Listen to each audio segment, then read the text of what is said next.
to battle through a big fig tree. Yeah, nice shelter as well.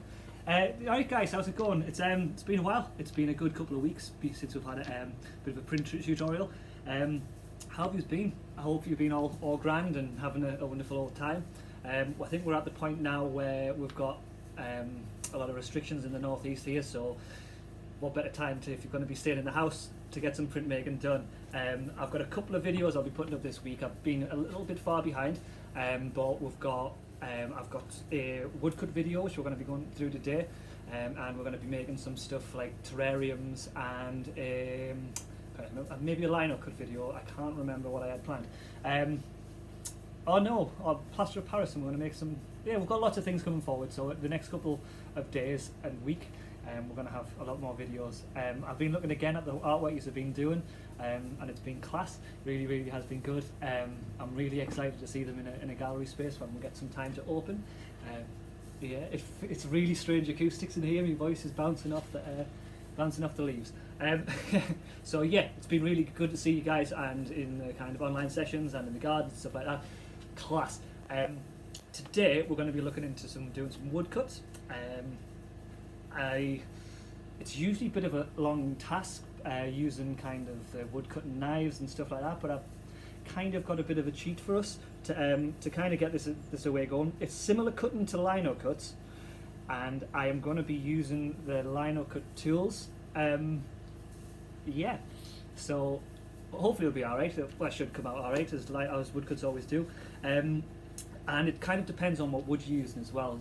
For this little cheaty thing, we're going to be using some MDF, which is pretty grand because it doesn't have a grain, so you're not constantly working against the grain and having to cut through with your knife. By all means, you can use, we've got some kind of whittling tools here and some wood cutting blades. You can use these if you're using different types of wood. I've just kind of jumped on what you've got in your print packs, so hopefully using these lino cut tools will be a lot easier than using said knifing tools. Just means you've got a bit more of a control over your cuts, and yeah, it's just a bit safer as well. So get your lino cut tools together, and then we can start with that. So yeah, what we're going to do is we're going to be printing on or creating a plate out of MDF. We will. The good thing about this is, as opposed to lino, that it's a lot easier to draw on the MDF. Your mark makings with a pencil, you can see them as they come up. So it's like, yeah, you can kind of draw straight onto it. Remember that you're drawn backwards. It's going to be printed backwards. If you do want to create a drawing, trace it from the last video that I did on lino cuts, and there'll be another one on text writing coming up in the lino cut video, to make sure that you know that it's going to be flipped. So if you're going to be doing a symmetrical image, that's not too much of an issue, but if you're not, draw it backwards, or you can draw it onto a separate piece of paper or trace it and then flip it, and then you get your lovely shape. So yeah, basically what you want to start doing is you want to start designing your design, or drawing your design out onto your MDF. You can get it pretty much anywhere, any hardware shop.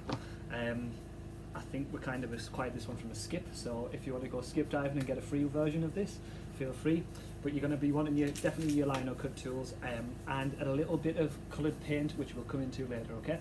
So I'm going to get drawn. I'll probably start, then pause, then finish, then unpause, then yeah, generic printing stuff. So catch you in a sec. See you soon.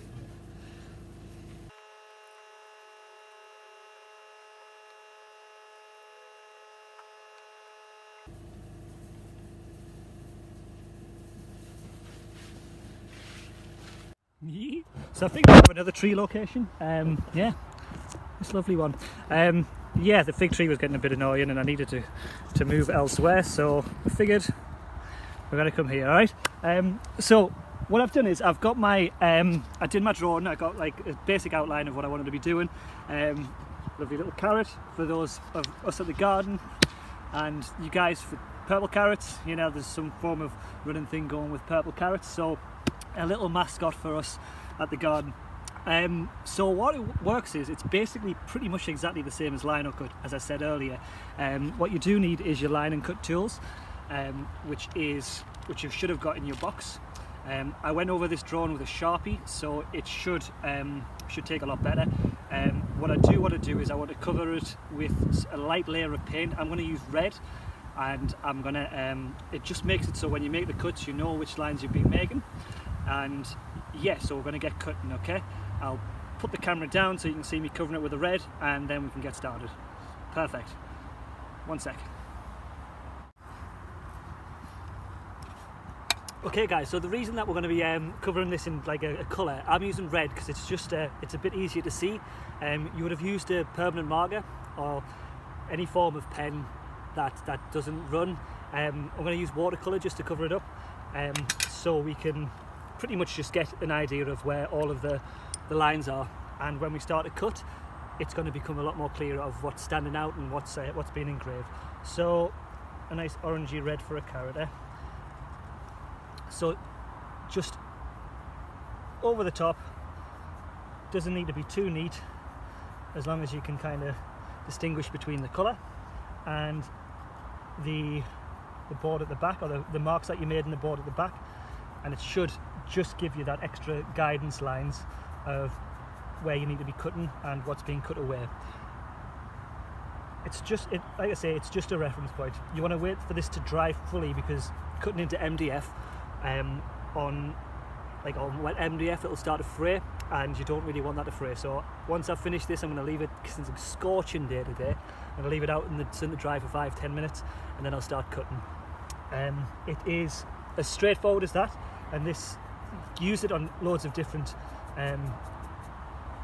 traditionally with wood cuts, just to so you know where you're going. So yeah, so once this is covered, you'll be able to start to cut. And what I'm going to do with this, I'll give you a quick show.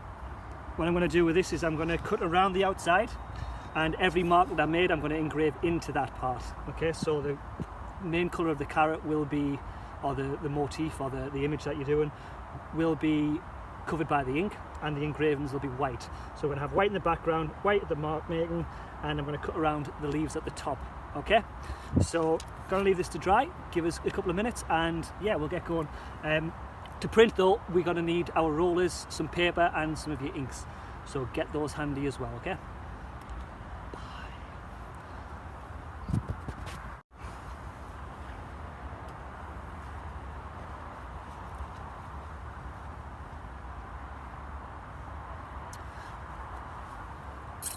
Okay, so the tool I'm using is quite a deep, narrow cutter from the kit you'll be getting from Chilli, or if you don't have one, you can use the knives. What we mentioned before, the cutting knives or the whittling knives, it just makes it so you get a crisp edge with the knife. So I might use that just to kind of neaten up some parts, and use this sharper tip of the blade to kind of engrave those more detailed parts. But predominantly I'm going to be using our lino cutter, because that's what you guys will have at home, and we'll be able to kind of get some good cutting done with this. So it's essentially, guys, it's pretty much exactly the same as you using a lino cut. The cut's exactly the same. I made a small cut in the top corner there, which looks as if it would do with your lino. So what we're going to do is we're going to go around all this. We're going to make sure that the pieces that I want to be printed, or the pieces to be printed with colour, are going to have the orange on them, on the plate. With us using watercolour, we can get rid of that as soon as we've cut out. It shouldn't impact the printing process. Fortunately for this one, you don't need a press like much of the other ones we've got. You can use a press, but this is more of a kind of old traditional way of doing it with wood cuts, just using a little bit more modern tools. If it's not cutting, guys, you can sharpen these tools up on a kind of sharpening stone, which is, yeah, you can pick them up from, again, any reputable hardware store. There should be, because of the weakness of the MDF, how it's not kind of, you're going with grain of the wood, you're not going to be using that much or need that sharp of an equipment. As always, we're going to be cutting away from ourselves. Don't be having your hand in front of it, because owies. And then, yeah, we're going to get this printed off today. Okay, so I'm going to do Dom's generic thing of speeding something up, nicely sitting on the ground and yeah, under a tree. Should be having a picnic here at the same time, maybe next week. Yeah, I'm gonna get cutting and I'm gonna move back so you can see, or angle down so you can see. I might do both so you can see. Right, so get your blades out, or get your lino cutting things out, and we'll get going. Perfect. Back.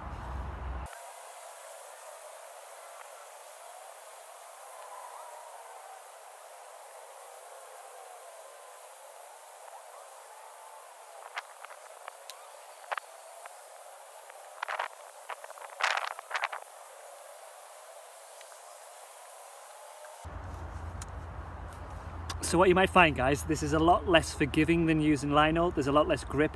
It works a lot better with cutting, and you can have a kind of quicker and more streamlined line when you're cutting. But be aware that when you are kind of engraving, that it doesn't slip away from you, because it's like I said, it's a lot less lino-y, it's a lot less rubbery than it is with the wood. So be aware, be very safe, be very vigilant while you're doing it. Make sure your hand's not in front, because it can slip away. You can get a lot more perfect and freer lines moving, which is a lot better. You can take a lot more of the surface area off as well, which is kind of beneficial to doing it this way. But it is, like I say, a lot more slippy, and it's a lot more kind of dangerous when using the tools. So make sure that your hands aren't in front, because it'll slip and slide and glide right in that hands, and we don't want that much of a trip to somewhere to get that fixed, do we? So yeah, I'll carry on. I'm probably gonna pause this now, because no one wants to watch me speeding this up and doing it, really. So well, you might do, but we'll get to a halfway point. I'll do the fiddly bits and we'll get the good bits when we're coming back. Alright, catch us in soon.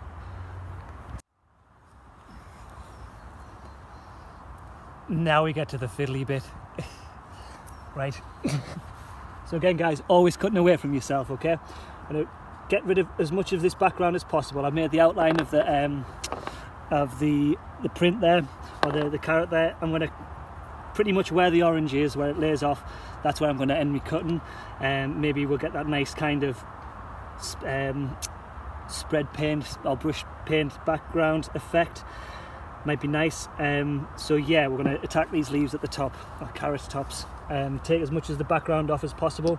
I'm going to leave the leaves as green as possible, or as embossed as possible. Yeah, let's get started.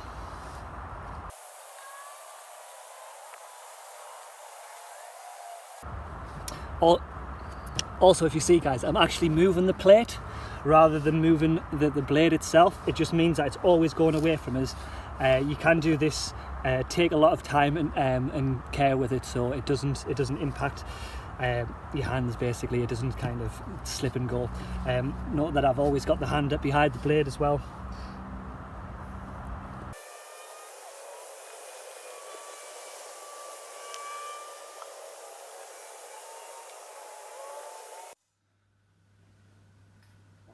Tree number 3. Considerably smaller, but tree nonetheless. Yeah. So I've come inside because I needed a bit more of a flat surface to print. What I've done is I've cut all this out. Did take some time, and you don't really need to be watching me do that. So we have finished. We've cut out all the bits. We've left the embossed parts, which are going to be the parts with the ink on. We will be using, I'm going to just use black just to get a first kind of proof of what it'll look like before I start adding colour. You can add colour to your prints, same as rolling onto any kind of lino as you would normally do. I've got, so I'm going to do it on black, and I'll probably upload some pictures of the multicoloured versions of this, and you can ask questions in the bit on the forum and the questions below, so feel free to do that. So what we do need is obviously your cup of tea or coffee. The ink that you've got is water based, and if you've got oil based, we're going to have to thin it out with a bit of oil. It's linseed oil is usually good, or we can use vegetable oil sometimes. but this is a water-based ink which you would have got from your Chilli packs, which we're going to loosen it up a bit with some water. You need your overly squeaky roller and plexiglass or glass to kind of roll onto, and obviously your print and some paper. Yeah, so let's get started. It's exactly the same as doing your normal prints with a roller. As I say, as if you were doing on lino. We get a good dollop of ink, la la la, you know all this, splash of water just to kind of make it roll a bit better. Always fill the roller, la la la la la la la, roll away from yourself so you can get a full spread on the roller itself. If you want, you can take some excess off on a piece of paper, but I'm just going to fill this with ink and go for it. So yeah, as if you normally would, you're rolling and trying to cover as much of the surface as possible. We'll see how this turns out. And yeah, we're going to get this printed. Hopefully my hours and hours on end of printing or cutting, which I can already tell is going to probably need a little bit more. So the surface area is all covered. Always going away from yourself to get an even spread. You have that covered.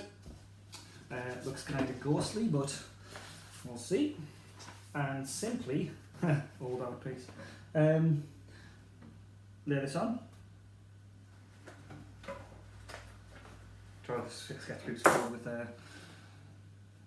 all over work. And simply, once it's there, we're going to just press it using the back of your fist, or the side of your hand, or whatever you want to call it. Hopefully this will come out quite nicely. I'm going to find the actual sheet that I'm printing on as well and just give that a bit more of a coverage just to get into all those nooks and crannies. Hopefully it'll work. Dun, dun, dun, dun. And there we have him. Looks quite cool. A little dancing number. Okay, so yeah, woodcut is as simple as that, guys. As I said, it's pretty much lino. If you're using MDF, I found it much more forgiving than lino as well. I've had a lot of fun doing it with this. I got this from a skip somewhere, so yeah, have a go. Have a go of it. Shows what you've done. Again, you're doing absolutely amazing, guys, especially with this kind of new regulations changing about. It's going to be really good to see you when the place does open up again, whenever that might be. But yeah, get your prints in, get to show what you're doing, and you've been doing class, amazing work. And yeah, I'll catch you in a next video, which will be pretty soon. Bye, peace and out. In a bit.